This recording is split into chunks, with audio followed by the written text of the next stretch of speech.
santificado seja o vosso nome. Venha a nós o vosso reino, seja feita a vossa vontade, assim na terra como no céu, assim na terra como no céu. O pão nosso de cada dia dai-nos hoje, ó Senhor. Perdoai as nossas dívidas, assim como perdoamos aos nossos devedores. Não deixeis cair em tentação, mas livrai-nos de todo o mal. Não deixeis cair em tentação, mas livrai-nos de todo o mal.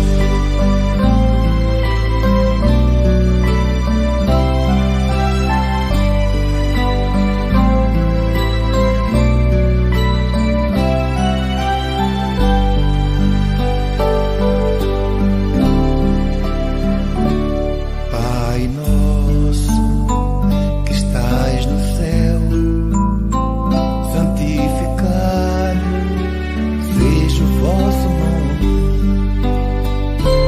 Venha a nós o vosso reino, seja feita a vossa vontade, assim na terra como no céu, assim na terra como no céu. O pão nosso de cada dia dai-nos hoje, ó Senhor. Perdoai as nossas dívidas, assim como perdoamos aos nossos devedores. Não deixeis cair em tentação, mas livrai-nos de todo o mal. Não deixeis cair em tentação, mas livrai-nos de todo o mal.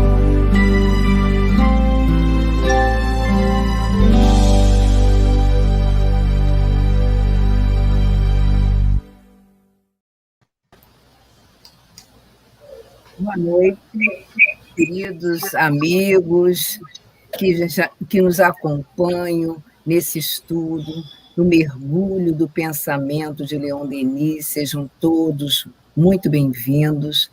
Inicialmente, queremos agradecer a Deus por essa oportunidade, agradecer à Web Rádio por nos conceder esse espaço para que juntos possamos estudar a vida e obra de Leon Denis. Agradecer à nossa Casa Espírita, Grupo de Estudos Espíritas Rita de Cássia, bem como também todas as outras casas onde desenvolvemos o mesmo projeto, o Lar Paulo de Tarso, o Centro Espírita Bezerra de Menezes e outras casas, co-irmãs também. E agradecer a você, que semanalmente, nas noites de quintas-feiras, né, nos acompanha, nos incentivando, estudando conosco. A todos vocês, muito obrigada. Boa noite, Luiz. Boa noite, Nilceia. Boa noite, Valéria. Boa noite, Terezinha. Boa noite a todos os amigos que estão nos assistindo, companheiros de jornada, companheiros da quinta-feira à noite, companheiros de estudo, mergulho no pensamento de Leon Denis. Espero que contar com a ajuda, colaboração, com a vibração e sustentação de vocês essa noite para continuarmos nosso estudo nessa obra. Agradecemos nas nossas casas espíritas que nós somos ligados, às casas co-irmãs e principalmente à web rádio, que nos dá essa oportunidade da divulgação de uma maneira tão bela. Boa noite, Terezinha. Boa noite, Luiz. Boa noite, Valerinha. Boa noite, Nilceia. Boa noite, companheiros. É um prazer estar aqui de novo. Agradecemos a vocês por estarem aqui conosco, por nos darem a sua sustentação, o seu apoio. E estamos aqui de novo para refletir sobre a obra de Leon Denis. Hoje vamos continuar o Gênio Céltico e o Mundo Invisível. Agradecemos à Web Rádio Estação da Luz pelo carinho, pelo acolhimento e que Jesus nos abençoe. Não é, Valerinha? Boa noite. É isso mesmo, Terezinha. Boa noite a todos. Nilceia, Luiz, Terezinha, Vares. E, assim, boa noite também a vocês que estão conosco aqui todas as quintas-feiras. Sejam bem-vindos, sejam bem-vindos. Bem-vindos também aqueles que estão vindo pela primeira vez. Que sejam todos acolhidos, né, sob a proteção de Leon Denis.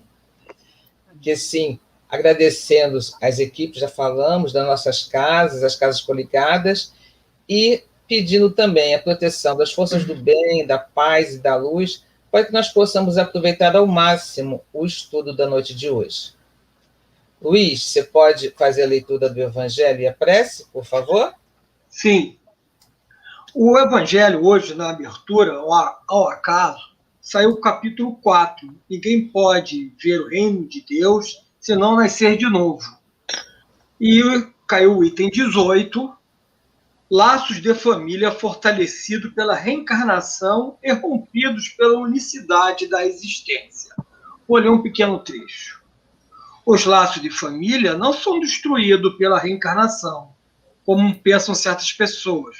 Ao contrário, eles são fortalecidos e apertados. É o princípio oposto que os destrói. No espaço, os espíritos formam grupos ou famílias unidos pela afeição, simpatia, identidade e de inclinações. E esses espíritos felizes, por estarem juntos, se procuram. A encarnação só os separa momentaneamente, visto que, após retornar à erraticidade, eles se reencontrarão como amigos ao retornarem de uma viagem. Vamos assim elevar o pensamento ao nosso querido Mestre, Senhor Jesus. Vamos unir a um só tempo e orar, pedindo, querido Mestre, nos proteja, nos ajude essa noite, para passarmos esses minutos juntos, num único pensamento, na divulgação da doutrina espírita através do mergulho no pensamento do Senhor Leon Denis.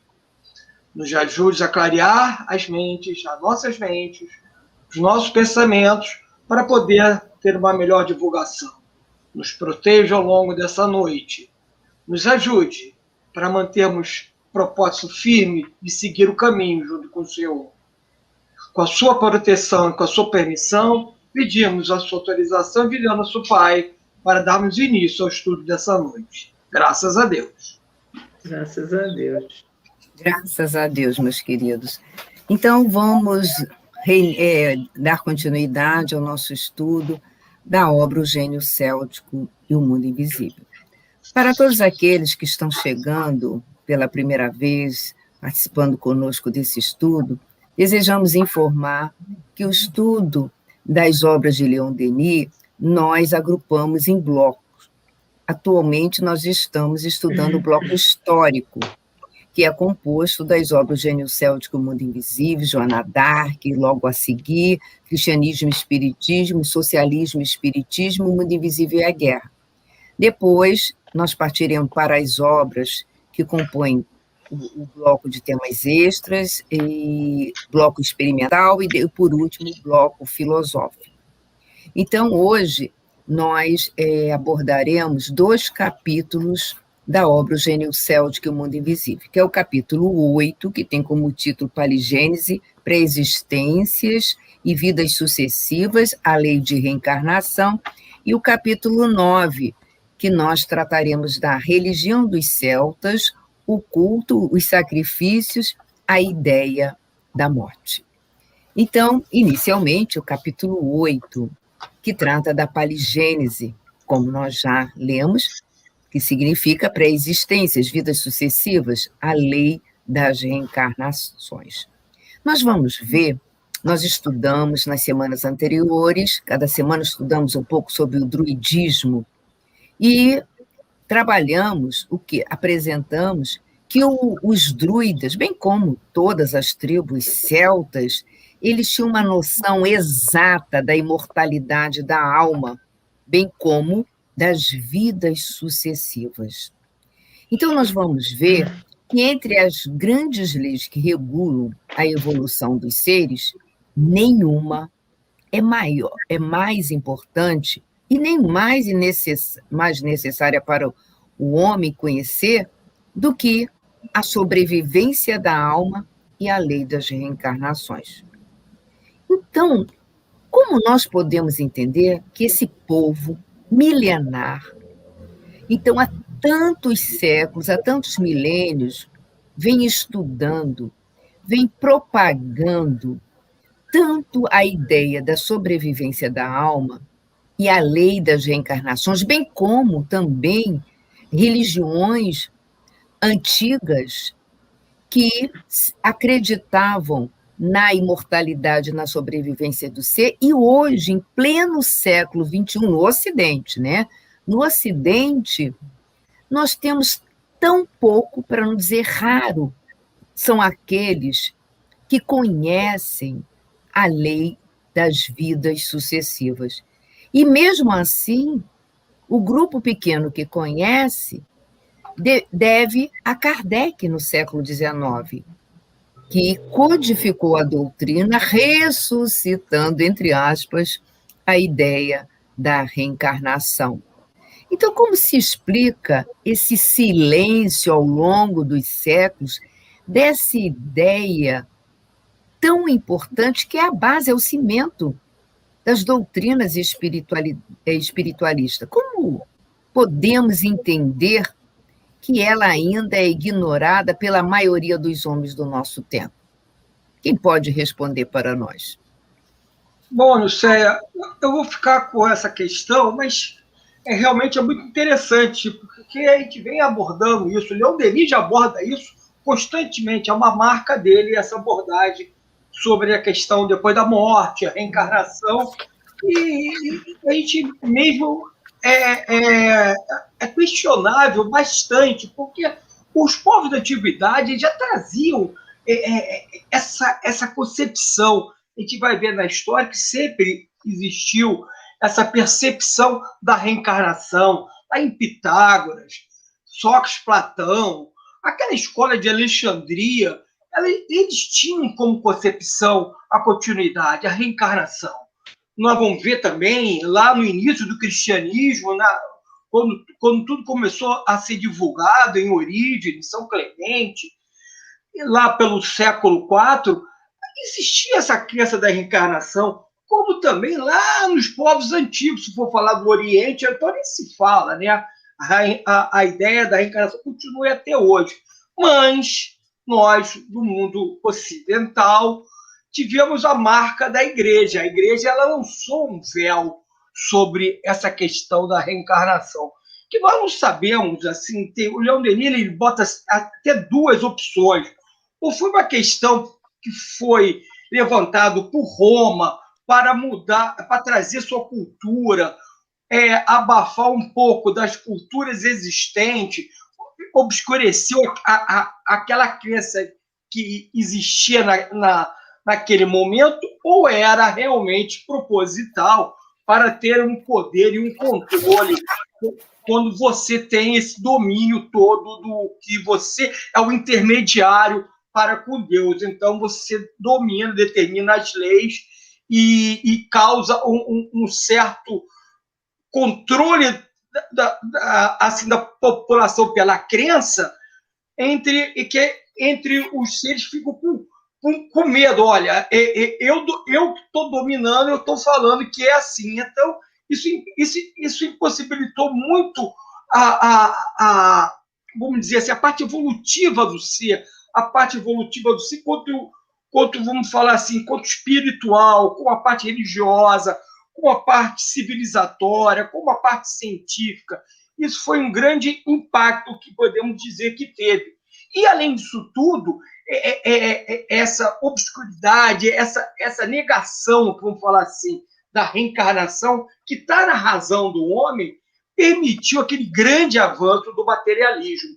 Tanto que teve um século XIX, foi aquele turbilhão do materialismo, onde os grandes filósofos traziam teorias lindas, mas não tinham um alicerce que dava uma continuidade naquele pensamento. Eu acho que nós estamos vivendo mais um momento de reflexão para entendermos a justiça divina, a razão de tudo, e entender que está na reencarnação a parte mais importante da construção do ser, porque ela trata da evolução. E nós somos espíritos que estamos no nosso processo evolutivo. Agora, por que não está tão divulgado? Porque nós tivemos um passado muito grande em cima da Igreja Católica, que foi forte, mas a protestante e outras mais. E vamos agora fazer nosso processo de reconstrução através da razão, da fé raciocinada. É assim que eu entendo. Isso mesmo, Luiz. Mas nós vamos ver que, apesar da opressão, do silêncio imposto pela religião católica em torno do século III, IV, mesmo assim, o povo celta sempre cultivou e conseguiu manter, né, no seio das suas ideias, da sua alma, a ideia da paligênese. Sempre. E nós vamos ver que essa ideia encontra-se enraizada, inscrita no mais profundo da alma dessa raça.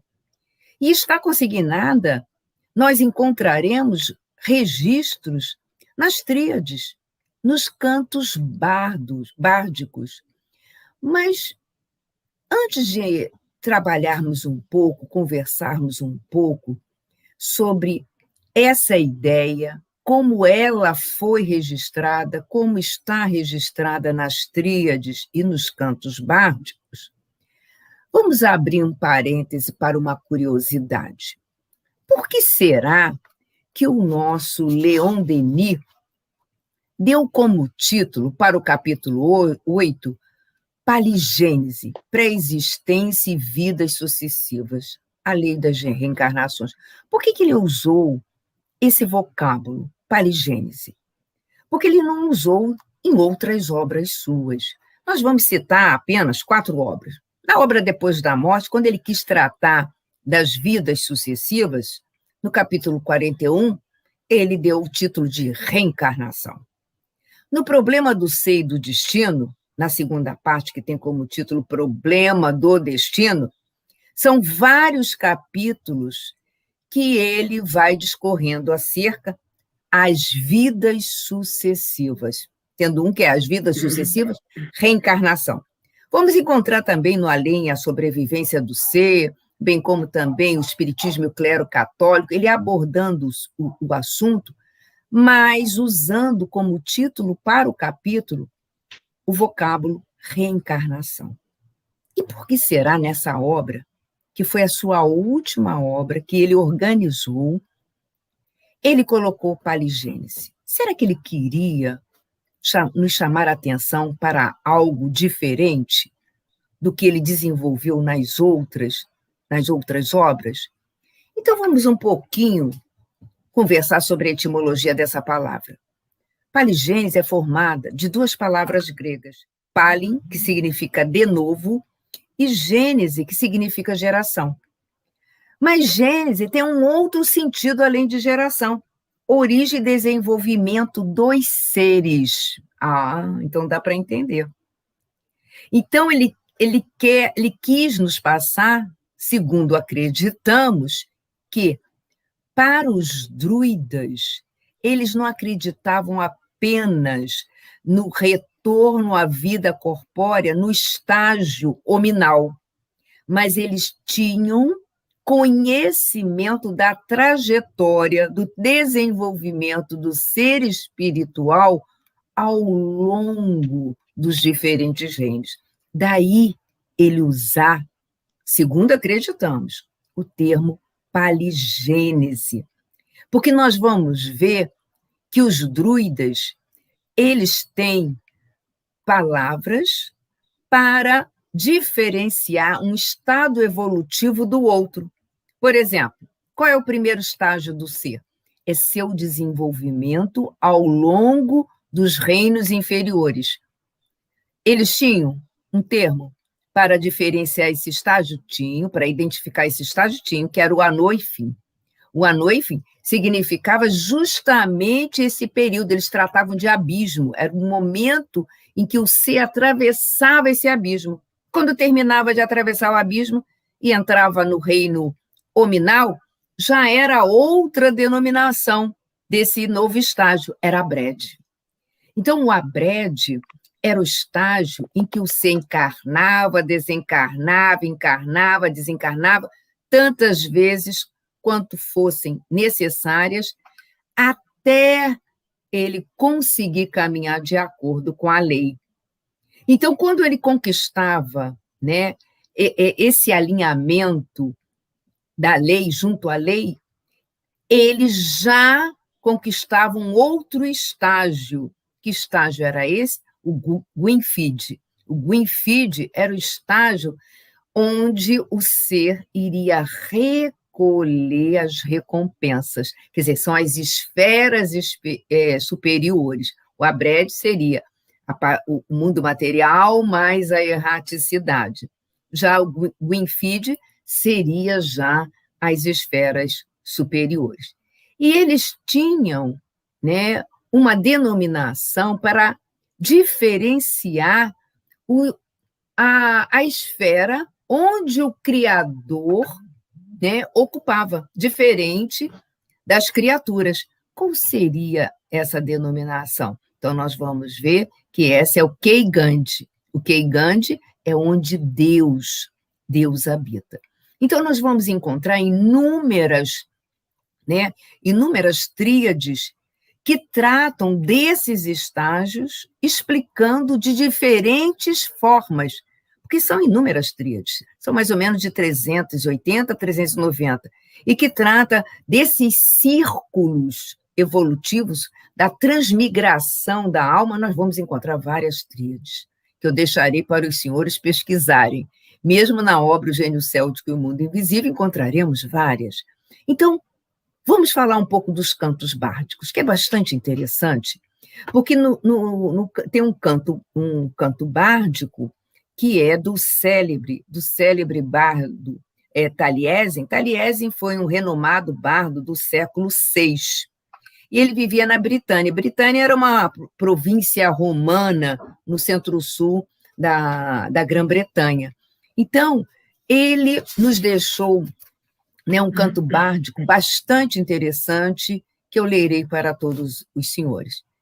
E ele diz assim, o canto bárdico: existindo desde remota antiguidade no seio de vastos oceanos, não sou nascido de um pai e de uma mãe, mas de formas elementares da natureza, dos ramos da bétula e dos frutos das flores da montanha. Toquei à noite, adormeci na aurora, fui peixe no lago, águia nos cumes, lince na floresta.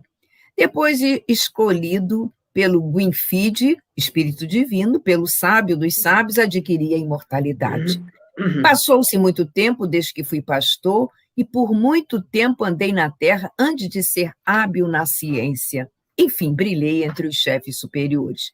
Vestido de hábitos sagrados, segurei a taça dos sacrifícios, vivei em mundos, agitei-me em 100 círculos. Que analogia notável, né? Então, a gente verifica, né, de forma simbólica, ele nos apresentou a transmigração do ser desde os abismos, desde os reinos inferiores até a fase hominal e depois a fase dos espíritos, né, que já conquistaram, adquiriram a perfeição relativa, que é o Gwynfydd. né? Então, nós verificamos que essa trajetória do ser nos diferentes reinos, até atingir a plenitude, nós encontraremos, inclusive, através de um antigo celta, que reencarnou no século XIX, nosso Hippolyte Léon Denisard de Rivaio, Allan Kardec. E Allan Kardec fez um estudo magistral, como um perfeito druida faria, no livro, no quinto livro da codificação, que é a Gênese. Tanto que a primeira parte da Gênese, qual o título?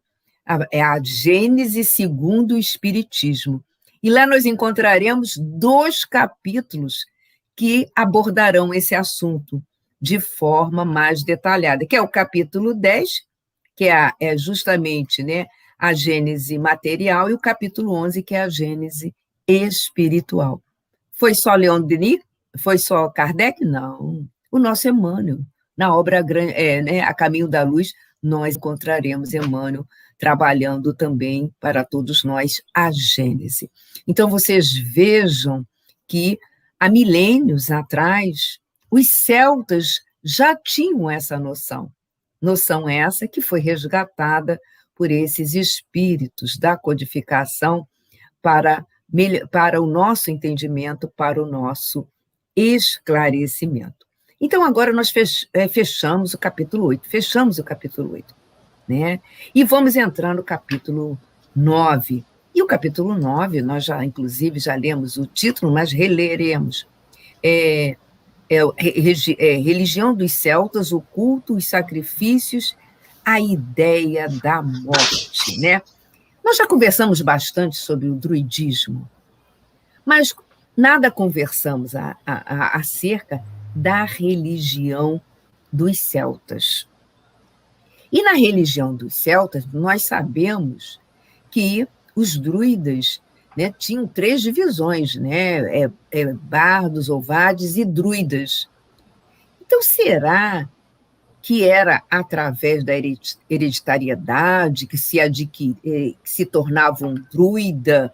Como era se tornar um druida? Será que qualquer celta poderia galgar o posto de druida, tornar-se druida? Porque nós vamos ver que todas as tribos eram regidas por druidas, né?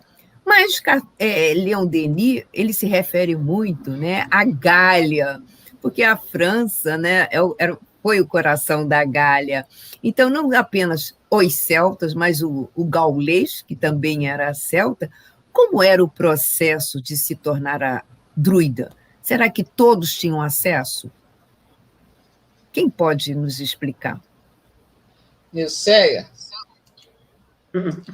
essa é uma questão assim, bem interessante, que eu acho particularmente bem interessante, porque a base da instituição druídica, ela tinha dois alicerces, que era ela tinha um direito eleitoral, e a outra era a igualdade. Então, e esses 2 itens, essas 2 bases, permeavam toda a sociedade gaulesa, faziam as engrenagens rolarem, em função de tudo. Tudo era a partir daí.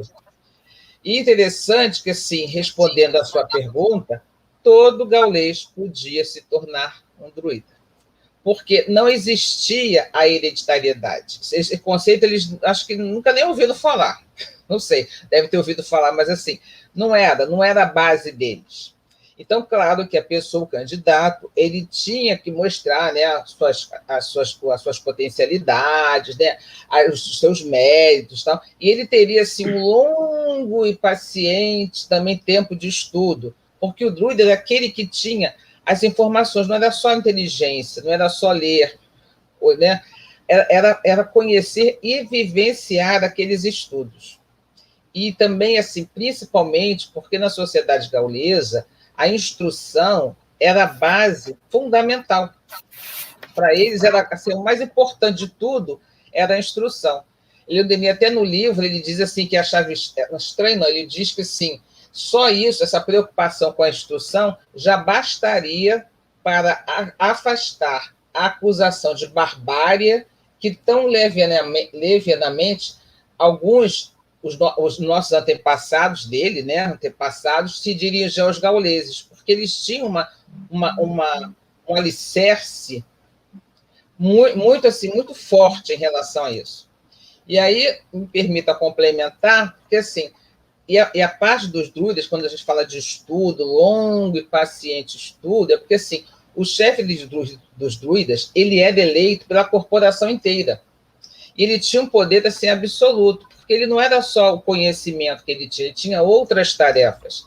Uma delas era resolver a divergência entre as tribos. E nós até já falamos antes que os gauleses, né, tinham uma tendência, uma facilidade para ir logo para as armas.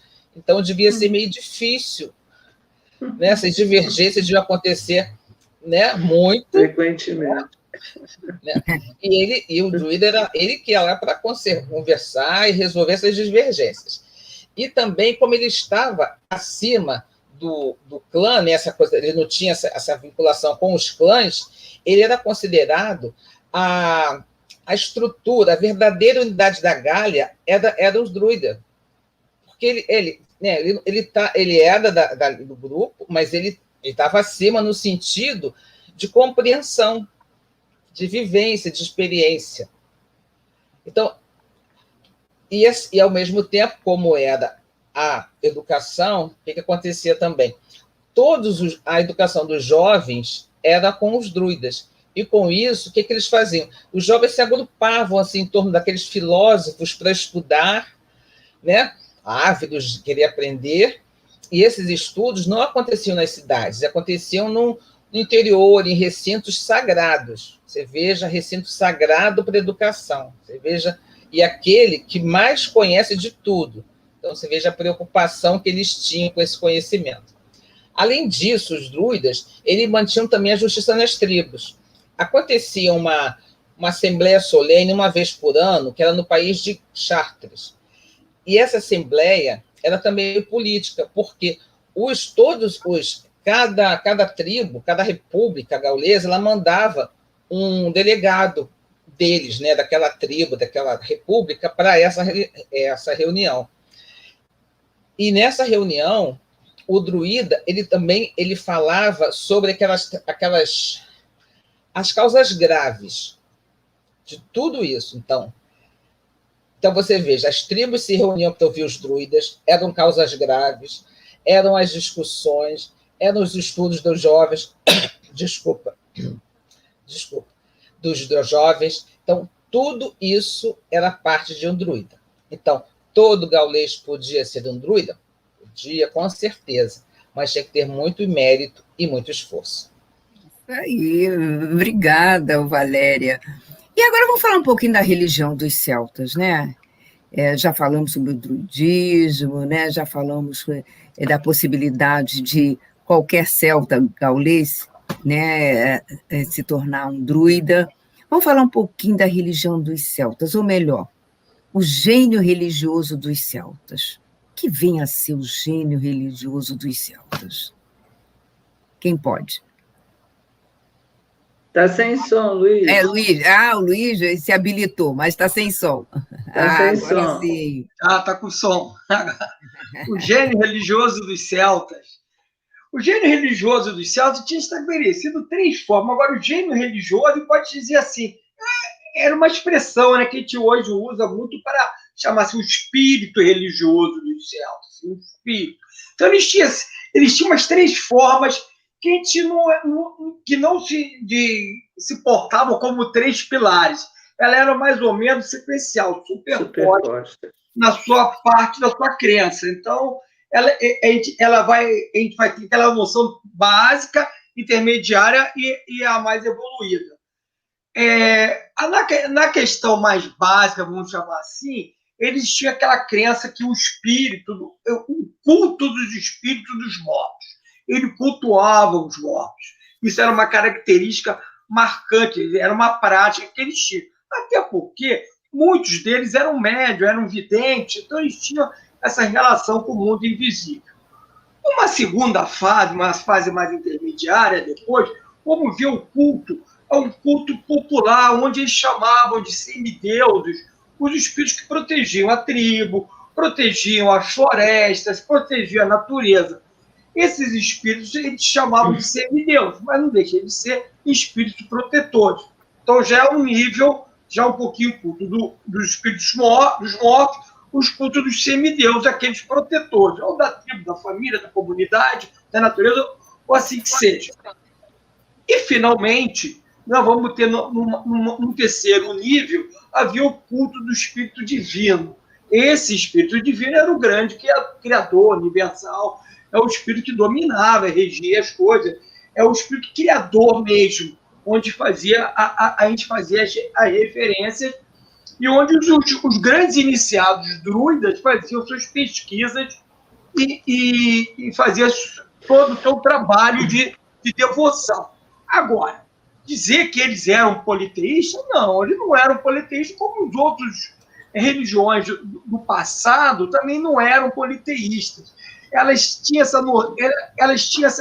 essa visão de deuses, mas esses, vamos chamar de semideuses ou subdeuses, eles entendem como aqueles espíritos protetores, aqueles espíritos que estão protegendo ou uma natureza, ou determinada espécie que ele não consegue explicar, ou o fogo, ou a água, ou uma certa magia, alguma coisa desse tipo. Porque é muito difícil a gente ter essa interpretação de Deus e é comum botar um intermediário para nos comunicarmos com Deus, apesar de estarmos inseridos no contexto de Deus. Então, esse relacionamento faz com que a gente crie, ou forem criados, esse nome de semideuses ou deuses intermediários. Mas, no fundo, sempre existiu a noção de um criador maior, onde todos nós estávamos inseridos. Isso os druidas, mais os druidas, os celtas, eles tinham isso firme na sua questão religiosa. E vamos ver isso, que isso mais ou menos aconteceu em outros países. E essa unidade, os druidas diziam assim, eles ensinavam a unidade de Deus. Os romanos já eram um pouquinho mais pervertidos nesse assunto, que eles vieram logo depois dos druidas. Tanto que o céu gaulês, simbolicamente, era um céu que apresentava muito mais beleza, como está no livro, que os deuses do Olimpo apresentados lá pelos romanos. Mas essa é uma visão geral do que podemos dizer gene religioso do celta ou o espírito religioso do celta. É interessante que nós vamos encontrar também, né, esse estudo, esse entendimento no Livro dos Espíritos, né, Luiz? Lá no capítulo 9 da segunda parte, que Kardec desenvolveu de forma semelhante, né, a crença, a religião dos celtas, que é o capítulo Anjos Guardiães, Espíritos Protetores, Familiares ou Simpáticos. E vamos até, se quiser fazer uma analogia, dá para fazer analogia até com a escala espírita, mas ele já tinha essa noção muito bacana isso. Isso é um crescente, é uma incorporação de conhecimento e entendimento. E é interessante, né, que as religiões da época, todas elas tinham assim templos religiosos suntuosos, né? Todos nós encontramos na antiguidade. Cada templo mais requintado que o outro, né? E os druidas? Como eram os seus templos? Eles tinham templos? Onde eles realizavam os seus cultos, as suas orações? Quem pode? Terezinha ainda não falou hoje. Pode ser, Terezinha? Eu já estou quieta. Olha só, Nilce, essa é uma das coisas, assim, dos aspectos que eu mais admiro nessa religião dos celtas, é exatamente isso, né? Não, eles não tinham tempo para responder a sua pergunta. Eles, na verdade, usavam a natureza, né? O Luiz já falou sobre isso há umas 2 quintas-feiras atrás, e a gente está mais aprofundando à medida que o próprio Denis vai aprofundando os assuntos, né? Então, aonde que eles exercitavam os cultos, né? As reuniões religiosas, as conversas, inclusive com jovens candidatos a druidas. Aliás, só para complementar, são 20 anos, no mínimo, o tempo para a formação de um druida. Essa é uma informação que o Leon Denis dá depois da morte, né? Então, é bastante tempo mesmo, como a Valéria estava colocando, né? Porque era uma responsabilidade muito grande, na verdade, né? Como ela explicou. Então, o que eles achavam? Eles achavam que Deus era grande demais para ser adorado num templo, para ele ficar preso num edifício, né? Para ser representado por imagens que eram modeladas pelas mãos do homem. Então, eles usavam todos os símbolos religiosos eram os símbolos da natureza. Então, os templos eram os carvalhos, né? Que devia ser, né, uma árvore muito comum nessa região, e eles usavam a sombra dos carvalhos, que é uma árvore muito grande, muito potente, justamente para realizar esses cultos. Então, o templo deles eram os carvalhos ou outras árvores igualmente que se prestavam a esse tipo de uso, né? E ele tinha uma outra coisa também que é interessante, que é outro símbolo religioso deles, além das árvores, é o visco.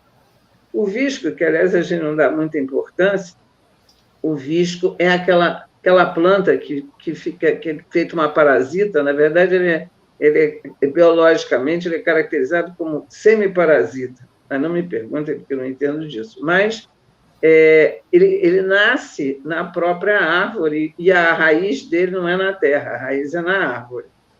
E esses viscos tinham fortes propriedades medicinais. Então, existia uma cerimônia para a retirada do visco das árvores, a uma determinada época do ano, e com isso, eles faziam medicamentos para vários usos, né? Me lembrei um pouco da nossa pomada do vovô Pedro, que também é feita com as coisas da natureza, né? Então, eles usavam, era isso, ou então o mar. O mar era outra, nas regiões propícias, por exemplo, na Bretanha, né? Que fica acho que é no Atlântico, né, Luiz? Você que falou sobre a Bretanha aqui. Eles usavam também aquelas pedras, aqueles promontórios, né, aquelas pedras que se debruçam sobre o mar. Aquilo era tinha grande significado religioso para eles. Então, é isso, quer dizer, eles não tinham templos, nem tinham imagens, né? Eles consideravam que a árvore, o topo da árvore, era como se fosse uma antena, ligando eles com o alto, né, com as forças superiores, né? Então, é como se fosse... tem até uma expressão que ele usa, que são as forças telúricas, que liga o homem com Deus, né? Então, era assim que eles entendiam a natureza, como se fosse... Leon Denis fala exatamente isso nesse livro. É um grande médium, que é um intermediário, né, entre os dois planos, os médiuns são, e aí ele considerava que a natureza, da forma como os celtas interpretavam, era um grande médium, um intermediário entre o céu e a terra, né? Então, sob as abóbadas dessas árvores seculares, eles faziam o seu momento religioso, né? E ele conta que quando as pessoas perguntam para ele como é que a gente faz para se relacionar com o invisível, ele diz assim: olha, se afasta do barulho das cidades, procura uma área verde. Nessa época, ele podia dizer procura uma floresta. Aqui a gente pode dizer, no máximo, procure um parque, né?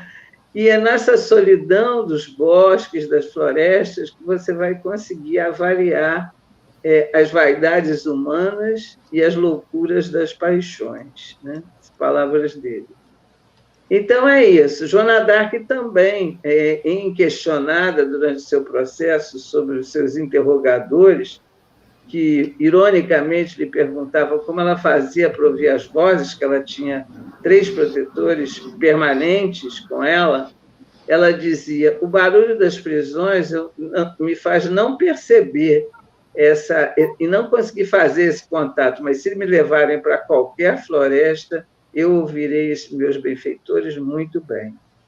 Então, é isso, quer dizer, é toda uma coisa de se voltar para a natureza, né? A natureza era tudo, né? E Denis tinha um amor muito grande pelas montanhas e pelas florestas, principalmente, né? E ele se pergunta, né, nesse capítulo, ele se pergunta se esse culto do sóbrio e grande do druidismo não teria também uma coisa de imponente. E ele mesmo responde, dizendo: as matas de carvalho e o viscos, os troncos carunchosos, né, aqueles troncos cheios de... são as grandes rochas de pé na beira do oceano, são os símbolos da eternidade dos tempos e do infinito dos espaços. E não há melhor definição que essa para imponente, né? Então, ele diz: o druidismo era o culto do imutável, ou seja, daquilo que não muda, porque nós mudamos o tempo todo, né? Mas a natureza, ela sempre evolui, né? E ela não muda, né? Quer dizer, ela muda, mas muda de uma forma que para nós é imperceptível, né? Porque é uma evolução num tempo muito longo, né?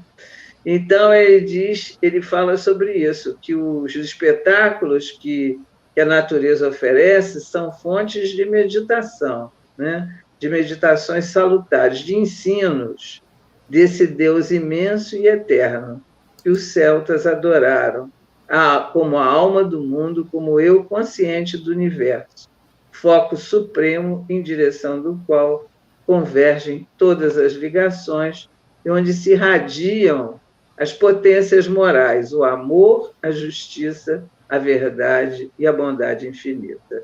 Bonito, né? Bonito, obrigada, Terezinha. Valeu. Denis é um poeta. Denis é um poeta. E agora vamos falar, por último, da ideia da morte. Como será que eles tratavam, né? Eles conviviam com a ideia da morte. E essa ideia, né, está presente em nosso dia a dia, né? Nesses últimos meses, como nós convivemos, né? Nós sabemos mais ou menos. Agora vamos ver os celtas, como eles conviviam.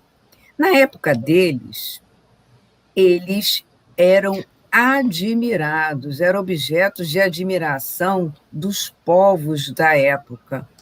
Por quê? Eles possuíam, em alto grau, a noção da imortalidade, como nenhum outro povo da época possuía, a não ser os iniciados, né? Logicamente, né? Então, os celtas, eles não receavam a morte. Eles tinham a convicção que continuariam a viver no além-túmulo. Eles não tinham um pingo de temor. Vocês lembram, na Guerra dos Gauleses, quando nós tratamos aqui, que eles iam de forma destemida enfrentar o adversário? Eles não tinham medo nenhum. Por que eles não tinham medo nenhum? Porque eles tinham a certeza, a convicção, a ideia de que, quando eles fossem abatidos, eles não pereceriam, eles retornariam, né, para o Abrede, para o outro estágio do Abrede, que era o mundo espiritual, e depois eles retornariam. Eles tinham essa certeza. Então, eles conviviam com a ideia da morte com muita tranquilidade.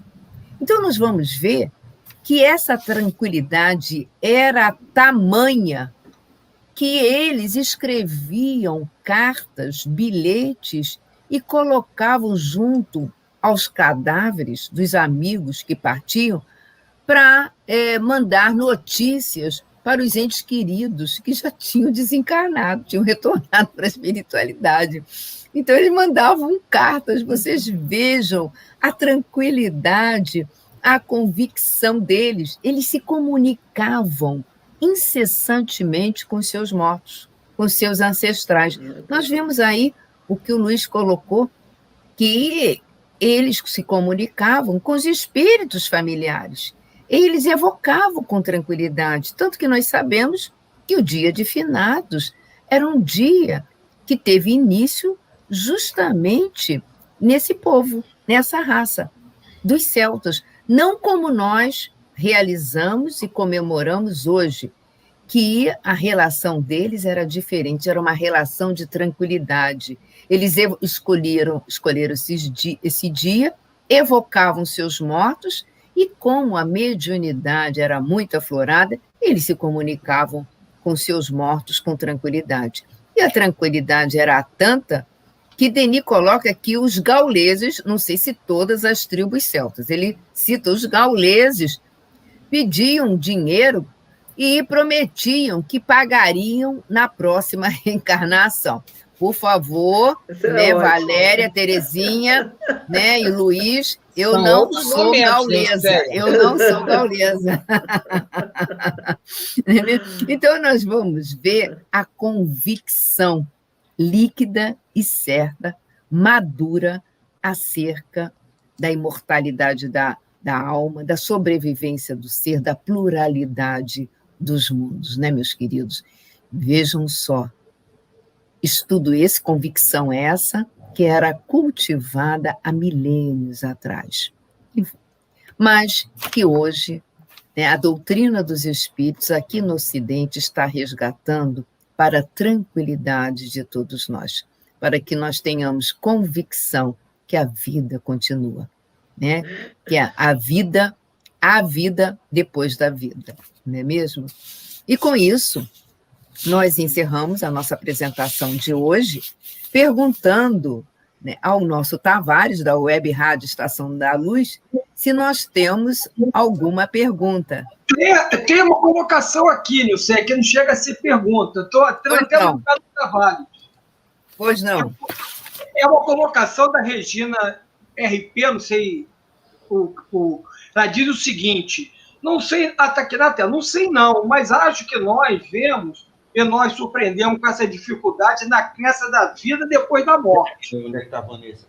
Porque ajudamos a negar em outras vidas. Por isso temos de trabalhar muito.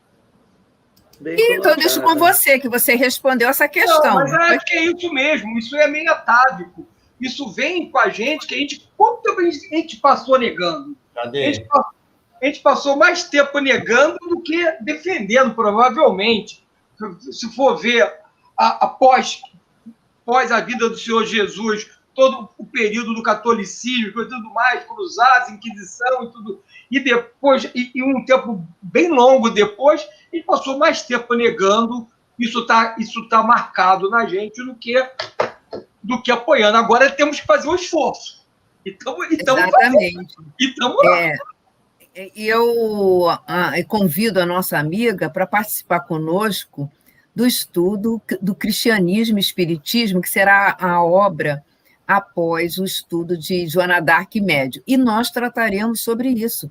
Nós abordaremos de forma bastante detalhada acerca desse silêncio imposto pela Igreja, acerca dessas ideias necessárias, indispensáveis à evolução do ser, que é a ideia da sobrevivência da alma, da imortalidade e da pluralidade dos mundos. Trataremos isso também na obra Cristianismo e Espiritismo.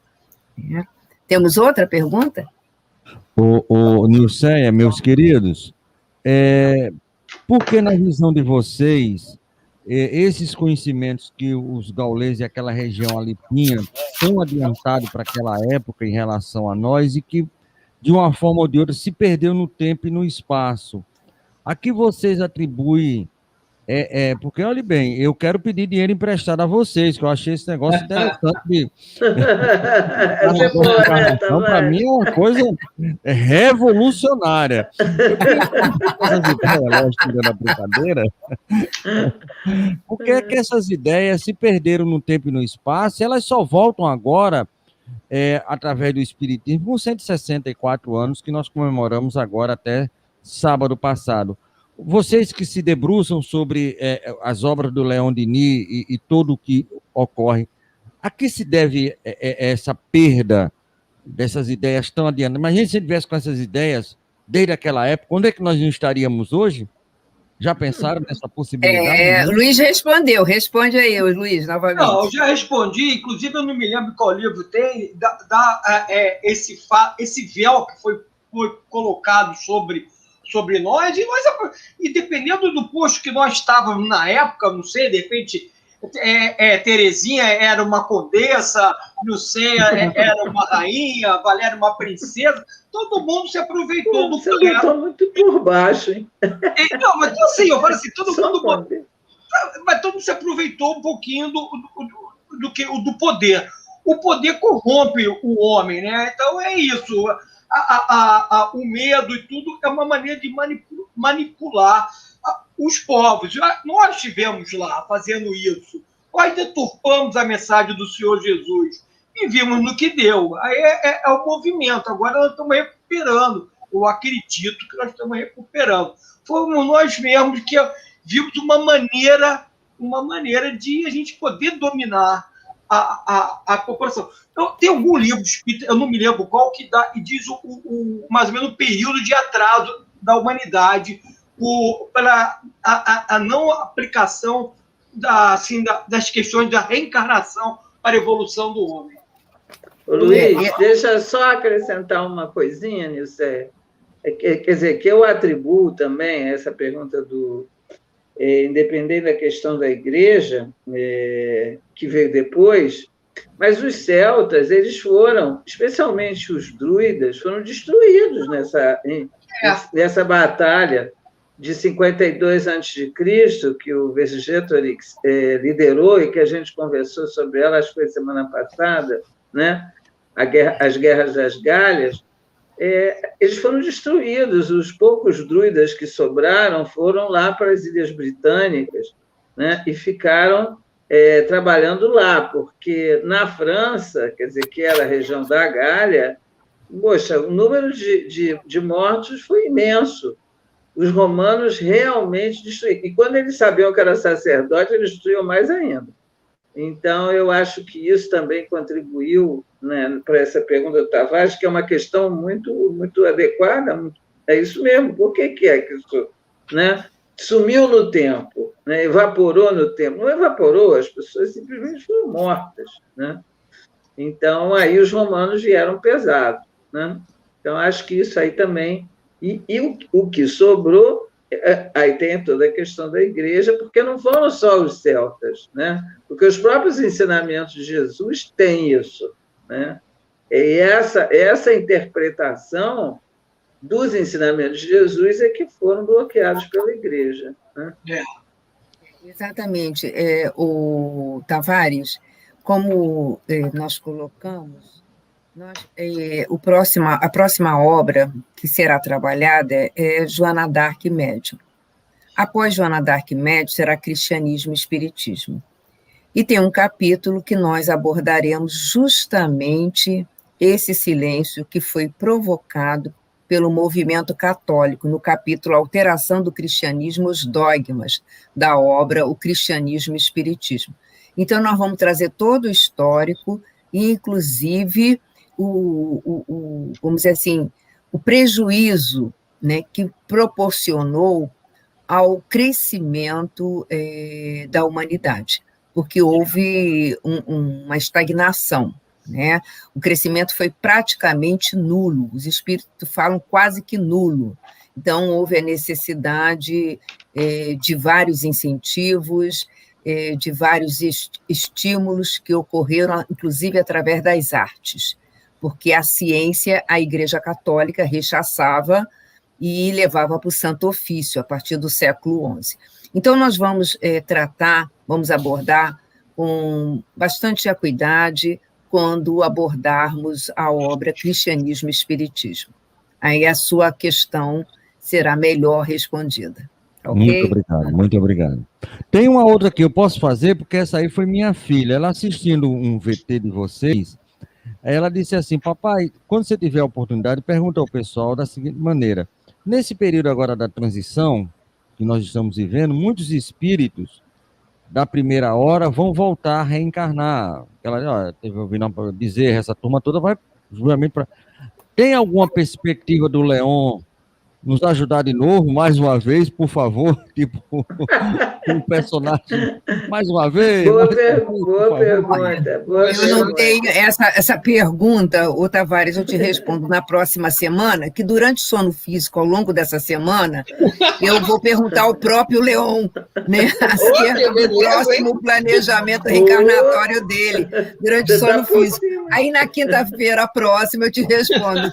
E diga uma coisa, diga ele que se ele for reencarnar, diga ele que vem aqui para as bandas do Brasil, meu amigo, aqui no Nordeste. No Nordeste, esse subido. sol.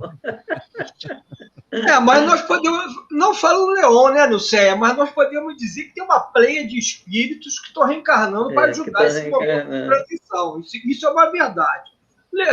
Nominar é uma pretensão nossa, querer nominar. Agora, que tem uma pleia, que eles falaram que viriam nos ajudar nesse momento difícil, viriam nos ajudar diversos espíritos que nós consideramos espíritos de nome, que nós lemos os livros dele, respeitamos, e, pelo que consta, estão vindo nos ajudar. A gente nem sabe se já reencarnou ou não por causa da idade, mas espero que sim, que estamos precisando. Essa informação, Manuel Filomeno de Miranda, né?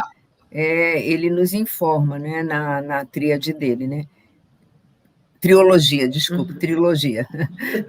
Tanto falar tríade, a gente fica na tríade, né? Trilogia, né? E também a Ivone do Amaral Pereira, que agora me fugiu a obra, onde consta que Victor Hugo e Chopin retornarão no século XXI. Eu não lembro. Devassando o invisível. Devassando o invisível. E ela fala que ele vem liderando um grupo, né? Então, quer dizer, muitos retornarão, né? Isso aí. Muitos retornarão. Ou já retornaram, estão aí, né? Ou já retornaram. Estão retornando também, né?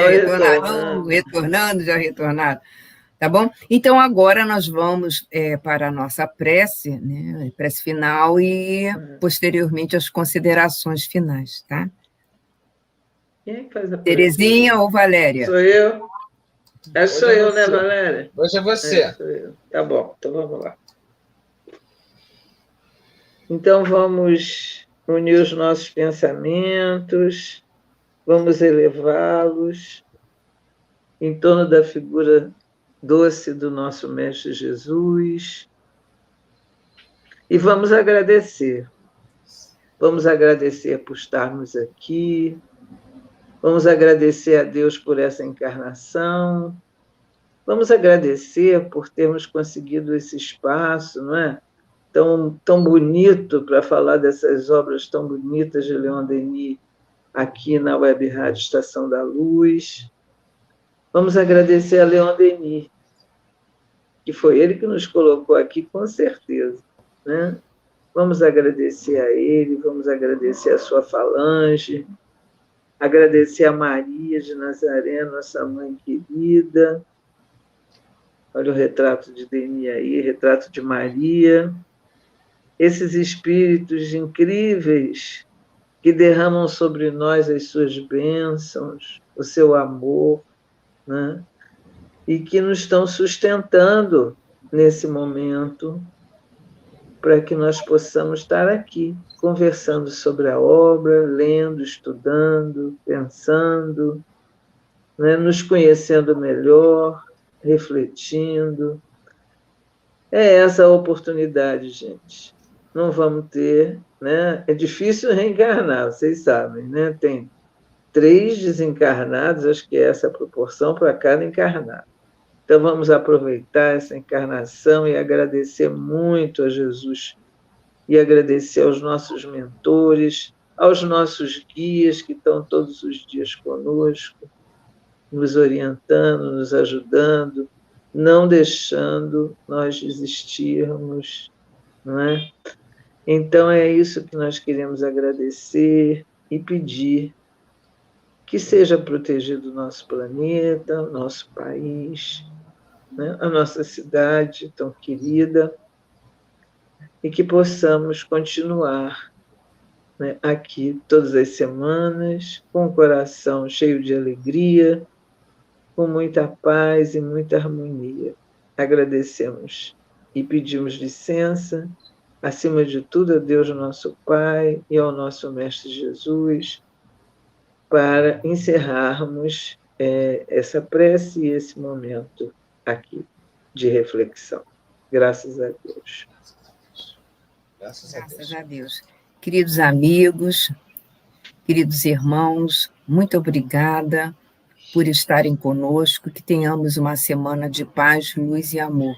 E até para a semana, quando nós trabalharemos o capítulo 10 e o capítulo 11 da obra O Gênio Céltico e o Mundo Invisível. Um beijo em cada coração. Muito obrigada. Luiz. Obrigado a todos. Sempre é um prazer. É um prazer e uma emoção estarmos juntos. Até semana que vem, que possamos ter uma semana de paz, harmonia e pensamento positivo, sempre por mais alto. Graças a Deus. Isso aí, Luiz. Muito obrigada, gente, pela sustentação. Obrigada a você, Luiz, Nilceia, Valéria. E semana que vem vamos estar aqui de novo, viu? Não deixem de estar conosco. Um abraço em todos e um beijo em cada um. Valerinha. Boa noite a todos. Obrigado pela presença, que você pela sustentação também, com certeza. E também, assim, parabenizar tanto aqueles que estão ouvindo agora, mas aqueles que ouvirão depois, por se darem de presente esse espaço, esse tempo, para se aprofundar no estudo da doutrina espírita através dos olhos de Leon Denis. Que isso é um presente. Eu acho que, assim como a reencarnação, que a Terezinha falou, eu acho que nós temos que nos presentear com momentos para nós, para a nossa evolução espiritual, para a nossa encarnação. Então, parabéns a todos por isso. Estaremos aqui na semana que vem. Venham, ouçam. Até a quinta. Um beijo em cada coração. Beijo, Fiquem com Deus. Não esqueçam, hein? Lucéia. Capítulo 10 e capítulo 11. Não esqueçam os capítulos 10 e 11. Você encerrar, por gentileza, eu quero falar de dois momentos muito, muito importantes para a Web Rádio Estação da Luz. Será no próximo dia 27, terça-feira próxima, às 17 horas, nós teremos um programa extra do Estação da Luz, que é o nosso programa da noite. E na terça-feira, dia 27, às 15 horas, às 17 horas, 5 horas do Brasil, nós estaremos entrevistando o nosso irmão, presidente da Federação Espírita Francesa e Bélgica, o Charles Kemp, certo? E na sexta-feira, dia 30, às 19 horas, no horário normal, estaremos entrevistando o presidente da Federação Espírita Brasileiro, Jorge Godinho. Então, na próxima semana, dois momentos muito importantes, que aí eu gostaria da audiência de vocês, na terça-feira, dia 27, 17 horas, com Charles Kemp, e na sexta-feira, próxima sexta-feira, dia 30, com o presidente da Federação, às 19 horas, o Jorge Godinho. Muito obrigado, paz e saúde e luz com todos vocês.